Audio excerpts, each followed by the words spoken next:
Hello दोस्तों, आप सभी का स्वागत है आपके अपने यूट्यूब चैनल पर। दोस्तों, आज हम पढ़ने वाले हैं एमपी पुलिस एग्जाम 2017 में 12 सितंबर 2017 की सेकंड शिफ्ट में पूछे गए जीके जीएस और साइंस के क्वेश्चन, जो कि आने वाली एमपी पुलिस एग्जाम 2021 की दृष्टि से बहुत इंपॉर्टेंट है। तो चलिए शुरू करते हैं। लेकिन यदि आपने अभी तक मेरे चैनल को सब्सक्राइब नहीं किया है तो आप मेरे चैनल को सब्सक्राइब कर लीजिए और बेल आइकन की बटन भी जरूर दबा लीजिए, ताकि ऐसे इंपॉर्टेंट एजुकेशनल वीडियो के नोटिफिकेशन आप तक आसानी से पहुँचते रहें। तो चलिए देखते हैं आज का पहला प्रश्न। आज का पहला प्रश्न है, बाल दिवस कब मनाया जाता है।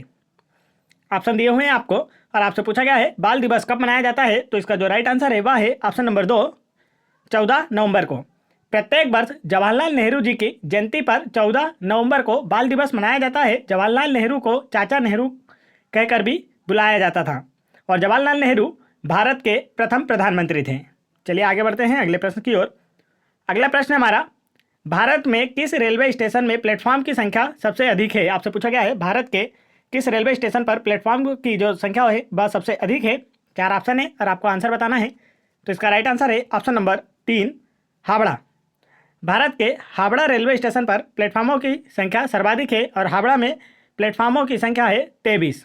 और हावड़ा पश्चिम बंगाल राज्य में स्थित है। पश्चिम बंगाल की राजधानी है कोलकाता। पश्चिम बंगाल की सीएम है ममता बनर्जी और पश्चिम बंगाल के गवर्नर हैं जगदीप धनखड़। चलिए आगे बढ़ते हैं अगले प्रश्न की ओर। अगला प्रश्न हमारा प्रश्न क्रमांक 3, पहली भारतीय मूक फिल्म कौन सी थी। पूछा गया आपसे पहली भारतीय मूक फिल्म कौन सी थी। तो इसका जो राइट आंसर है वह है ऑप्शन नंबर 3, राजा हरिश्चंद्र। राजा हरिश्चंद्र पहली भारतीय मूक फिल्म थी। यह फिल्म सन 1913 में रिलीज हुई थी। चलिए आगे चलते हैं अगले प्रश्न की ओर। अगला प्रश्न हमारा प्रश्न क्रमांक 4, इनमें से कौन सा राष्ट्रीय उद्यान मणिपुर में स्थित है। 4 ऑप्शन है, आपको बताना है इनमें से कौन सा राष्ट्रीय उद्यान मणिपुर में स्थित है। तो इसका जो राइट आंसर है वह है ऑप्शन नंबर 3, केबुल लामजाओ राष्ट्रीय उद्यान। केबुल लामजाओ राष्ट्रीय उद्यान मणिपुर राज्य में स्थित है और यह एक तैरता हुआ राष्ट्रीय उद्यान है। और आपको इसकी राजधानी याद रखना है मणिपुर की। तो मणिपुर की राजधानी है इम्फाल। मणिपुर के सीएम है बीरेन सिंह और मणिपुर के गवर्नर है नजमा हेपतुल्ला। आगे चलते हैं अगले प्रश्न की ओर। अगला प्रश्न हमारा, निम्नलिखित में से कौन सा शहर पर्ल सिटी के नाम से जाना जाता है। पूछा गया आपसे 4 शहरों का नाम दिया गया आपको ऑप्शन में और पूछा गया इनमें से किस शहर को पर्ल सिटी के नाम से जाना जाता है। तो इसका राइट आंसर है ऑप्शन नंबर 4, हैदराबाद। हैदराबाद शहर को पर्ल सिटी के नाम से जाना जाता है। हैदराबाद तेलंगाना राज्य की राजधानी है। चलिए आगे बढ़ते हैं अगले प्रश्न की ओर।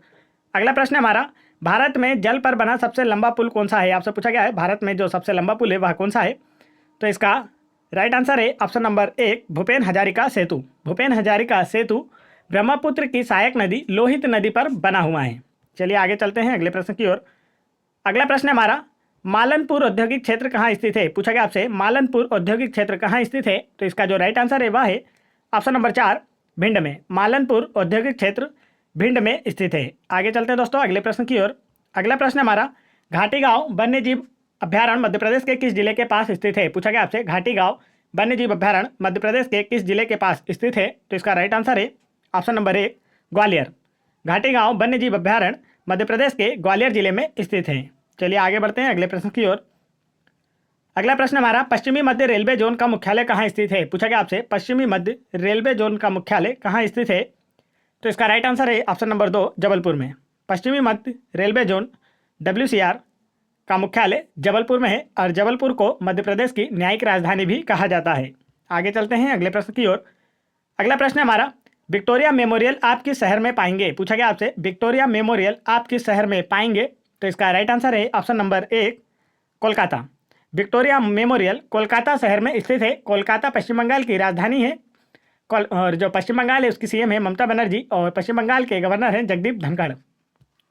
आगे बढ़ते हैं दोस्तों अगले प्रश्न की ओर। अगला प्रश्न है हमारा, प्रसिद्ध कार्यकर्ता मेधा पाटकर किस आंदोलन से जुड़ी हैं। पूछा गया आपसे प्रसिद्ध कार्यकर्ता मेधा पाटकर किस आंदोलन से जुड़ी हैं। तो इसका राइट आंसर है ऑप्शन नंबर 3, नर्मदा बचाओ आंदोलन से। मेधा पाटकर का संबंध नर्मदा बचाओ आंदोलन से है। आगे चलते हैं अगले प्रश्न की ओर। अगला प्रश्न हमारा, बहा नदी जिसे भगवान शिव की पुत्री कहा जाता है कौन सी है। आपसे पूछा गया है बहा नदी जिसे भगवान शिव की पुत्री कहा जाता है कौन सी है। तो इसका राइट आंसर है ऑप्शन नंबर 3, नर्मदा नदी। नर्मदा नदी को भगवान शिव की पुत्री कहा जाता है और नर्मदा नदी का उद्गम अमरकंटक जिले से हुआ है। इसे मध्य प्रदेश की जीवन रेखा भी कहा जाता है। आगे बढ़ते हैं दोस्तों अगले प्रश्न की ओर। अगला प्रश्न है, भारत के वर्तमान मुख्य निर्वाचन आयुक्त कौन है। पूछा गया आपसे भारत के वर्तमान मुख्य निर्वाचन आयुक्त कौन है। तो इसका जो राइट आंसर है यह ऑप्शन में मौजूद नहीं है। तो वर्तमान 2021 की अगर बात की जाए दोस्तों, तो वर्तमान समय में भारत के मुख्य निर्वाचन आयुक्त सुनील अरोड़ा है। आपको नाम याद रखना है, वर्तमान में भारत के मुख्य निर्वाचन आयुक्त हैं सुनील अरोड़ा। आगे बढ़ते हैं अगले प्रश्न की ओर। अगला प्रश्न है हमारा, सांची पहाड़ी की चोटी पर असली पुरातत्व संग्रहालय की स्थापना किसने की थी? पूछा गया आपसे, सांची पहाड़ी की चोटी पर असली पुरातत्व संग्रहालय की स्थापना किसने की थी? तो इसका राइट आंसर है option number 3, sir John Marshall ने। सांची पहाड़ी की चोटी पर असली पुरातत्व संग्रहालय की स्थापना सर जॉन मार्शल ने की थी और हड़प्पा और मोहनजोदड़ो की खुदाई सर जॉन मार्शल के नेतृत्व में हुई थी। आगे चलते हैं अगले प्रश्न की ओर। अगला प्रश्न है हमारा, तो दोस्तों यदि वीडियो पसंद आ रहा हो तो वीडियो को एक लाइक जरूर करें। चलिए आगे बढ़ते हैं अगले प्रश्न की ओर। अगला प्रश्न है हमारा, हरियाणा और पंजाब के राज्यों की राजधानी क्या है? पूछा गया आपसे, हरियाणा और पंजाब राज्यों की राजधानी क्या है? तो इसका राइट आंसर है ऑप्शन नंबर 2, चंडीगढ़। हरियाणा और पंजाब दोनों ही राज्यों की राजधानी है चंडीगढ़। हरियाणा के सीएम है मनोहर लाल खट्टर और पंजाब के सीएम है कैप्टन अमरिंदर सिंह। चलिए आगे बढ़ते हैं दोस्तों, यदि आप लोगों को वीडियो पसंद आ रहा हो तो वीडियो को एक लाइक जरूर करें और मेरे चैनल को भी जरूर सब्सक्राइब कर लें और बेल आइकन के बटन जरूर दबा लें ताकि ऐसे इंपॉर्टेंट एजुकेशनल वीडियो के नोटिफिकेशन आप तक आसानी से पहुंचते रहें। और यदि आप लोगों को MP police exam 2016, 2017, NTPC exam 2016, 2017, MP police sub inspector exam 2016, 2017, SSC GD constable परीक्षा 2019, इन सभी परीक्षाओं के प्रीवियस ईयर्स पेपरों के जीके, जीएस और साइंस के क्वेश्चन की वीडियो देखना है तो आप मेरे चैनल की प्लेलिस्ट में जाके वहां से देख सकते हैं। और आप इन सभी वीडियोस की पीडीएफ फाइल मेरा टेलीग्राम चैनल ज्वाइन करके वहां से फ्री में डाउनलोड कर सकते हैं। तो चलिए आगे बढ़ते हैं अगले प्रश्न की ओर। अगला प्रश्न है हमारा, सौर सेल की तुलना में सौर पैनल बेहतर है क्यों? 4 ऑप्शन है आपको बताना है, सौर सेल की तुलना में सोलर पैनल बेहतर है क्यों? तो इसका जो राइट आंसर है वह है ऑप्शन नंबर 3, यह अधिक विद्युत शक्ति प्रदान करता है। सौर सेल की तुलना में सोलर पैनल अधिक विद्युत शक्ति प्रदान करता है। चलिए आगे बढ़ते हैं अगले प्रश्न की ओर। अगला प्रश्न है हमारा, निम्नलिखित में से भूकंप की तीव्रता को दर्ज करने के लिए उपयोग किया जाता है? आपसे पूछा गया है निम्नलिखित में से कौन सा भूकंप को मापने में उपयोग किया जाता है? तो इसका राइट आंसर है ऑप्शन नंबर 1, सिस्मोग्राफ का। चलिए आगे बढ़ते हैं अगले प्रश्न की ओर। अगला प्रश्न है हमारा, जल में उपस्थित वायुमंडलीय गैसों के कारण जलीय जानवर जीवित रहते हैं, यह गैस के निम्नलिखित में से किस गुणधर्म के कारण संभव है? पूछा गया आपसे, जल में उपस्थित वायुमंडलीय गैसों के कारण जलीय जीव जीवित रहते हैं, यह गैस के किस गुणधर्म के कारण संभव है? तो इसका जो राइट आंसर वह है ऑप्शन नंबर 4, विसरण। जल में उपस्थित जो जलीय जीव होते हैं वह जल में घुली ऑक्सीजन को ग्रहण करते हैं और जीवित रहते हैं और यह गैसों के विसरण नियम के कारण संभव है। चलिए आगे बढ़ते हैं अगले प्रश्न की ओर। अगला प्रश्न है हमारा, यह रहा हमारा अगला प्रश्न, नाभिक से कोशिका की सतह तक जा रहे नलिकाओं के अनियमित नेटवर्क वाले कोशिकांग क्या कहलाते हैं? पूछा गया आपसे, नाभिक से कोशिका की सतह तक जा रहे नलिकाओं के अनियमित नेटवर्क वाले कोशिकांग क्या कहलाते हैं? तो इसका राइट आंसर है ऑप्शन नंबर 3, अंतर्द्रव्यी जालिका। नाभिक से कोशिका की सतह तक जा रहे नलिकाओं के अनियमित नेटवर्क वाले कोशिकांग अंतर्द्रव्यी जालिका कहलाते हैं। आगे बढ़ते हैं दोस्तों अगले प्रश्न की ओर।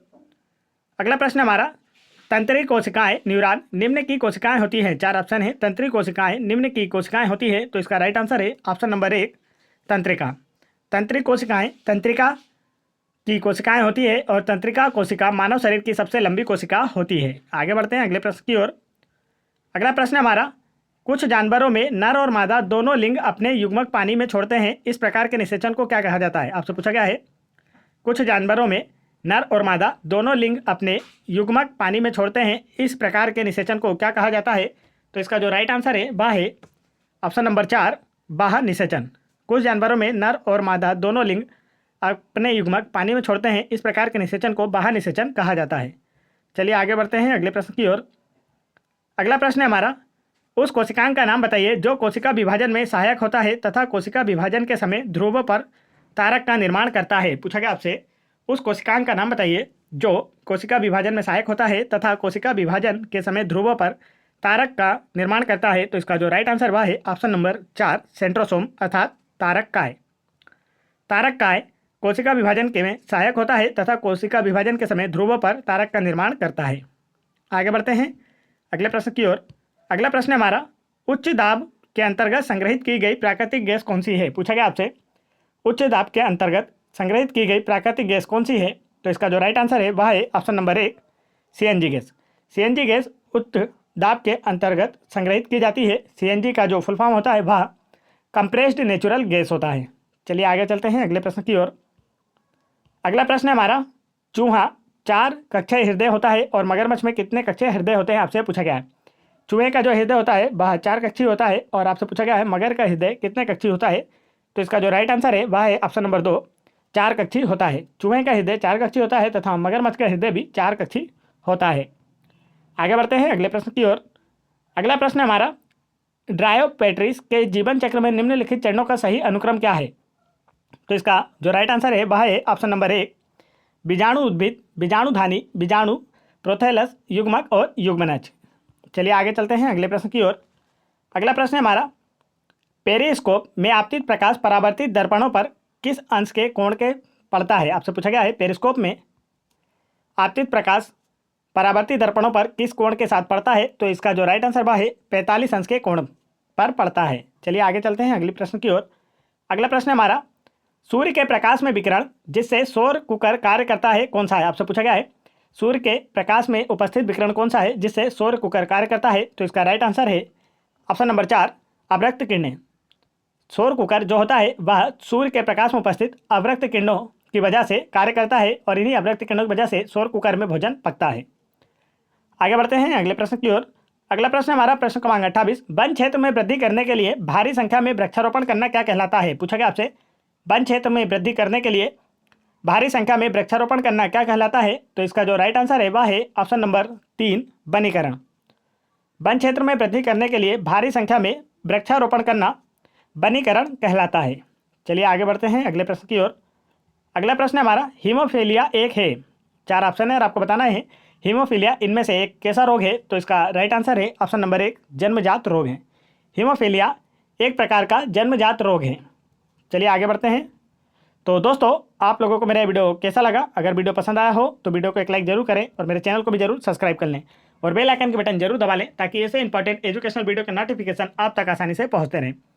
और यदि आप लोगों को किसी भी एग्जाम के प्रीवियस ईयर्स पेपरों के जीके, जीएस और साइंस के क्वेश्चन की वीडियो देखना है तो आप मेरे चैनल की प्लेलिस्ट में जाकर वहां से देख सकते हैं और आप अपनी तैयारी को और बेहतर कर सकते हैं। जय हिंद दोस्तों।